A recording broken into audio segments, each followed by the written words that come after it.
Thank you very much. And hopefully the perception that, yes, I'm the oldest person maybe here, that it won't do me down. Okay, so perception's everything. And International Women's Day, so big sort of shout out there.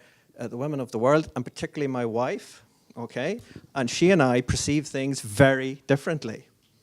Very differently. So, I like to maybe dress in various colors and so on. And I asked my wife for an opinion, and she says, what? Only 3 shades of brown? Okay. So in fact, I had to change the shirt to come here. It was a brown shirt, but anyway. And I say, oh, look, 4 when you count the belt, and 5, and so on. Anyway, too much information. Perception is everything. Now, my primary research is in, I suppose, how we learn. Because I teach science education to people who are going to be primary teachers. Okay, did you get that order there? Yeah. So science is kind of,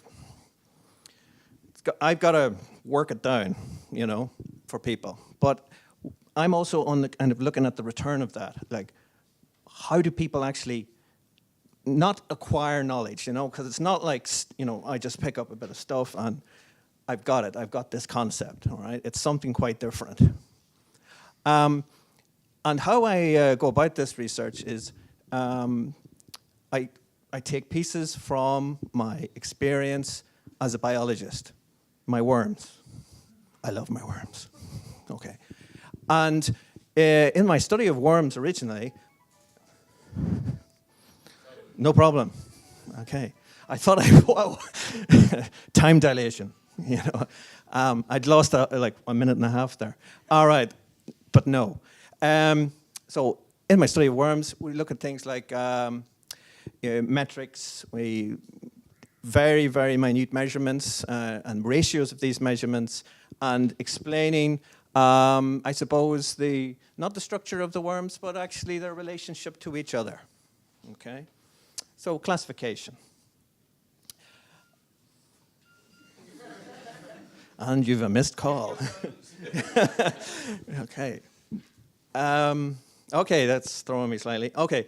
As it does in a lecture, it's the same thing, Actually, my students have actually got to the stage now where they know, right, go on, ring a phone, It'll throw them off, and then he'll cancel, he'll shorten the lecture, Okay.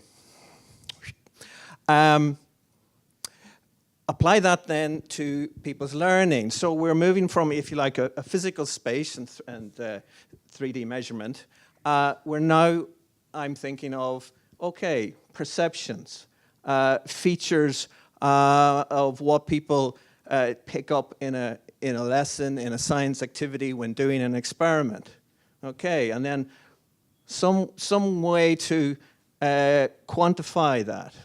Okay, so it can be, for example, a record of not just a right answer, because that's a little bit crude, but it's, they're doing an experiment with copper sulfate, and they're making crystals, and it's, do they get the idea that actually where that crystal comes from is actually in the blue liquid. It's not that it's growing like a plant, okay?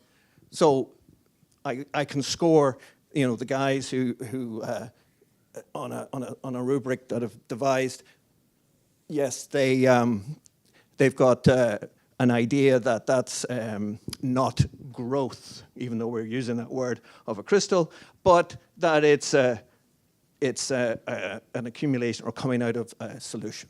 Okay. Next, we then apply that then to groups, because you can get an awful lot of data when you're trying to do that kind of thing. All right. So in the group thing, on a little experiment for you now, I want you all just look around you. All right, look at the person next to you just for a wee while, okay? All right, now I want you just to close your eyes, everyone. This could be the way that I run off the stage at this moment. And yes, but the trick is, will you notice a difference? Okay, so keep your eyes closed just for a minute, and I want you to imagine the person next to you. Okay, that's not me whistling, by the way. Just want to, come here. Okay, now open your eyes, okay? Now, what did you perceive, okay? You perceived that I leave it up to you. I know I don't want anybody to be embarrassed or anything, okay? But I leave it up to you what you perceived in the person next to you, okay? But there was a psychological impression. There was some kind of idea of something, okay? And you mightn't have been able to express it, all right? It might have been that you noticed, clothes or hair or something. Okay, I don't know. Doesn't matter, all right? But, there's a similarity between you and the person next to you. The question is how much? And similarity, of course, is also a mathematical idea, and it can be expressed in a simple equation, usually by subtracting two numbers. Okay, and that's fairly simple. I looked at the Maxwell equations and went, whoa. No, not those. So very simple. Am I nearly there? I'm nearly there. Okay.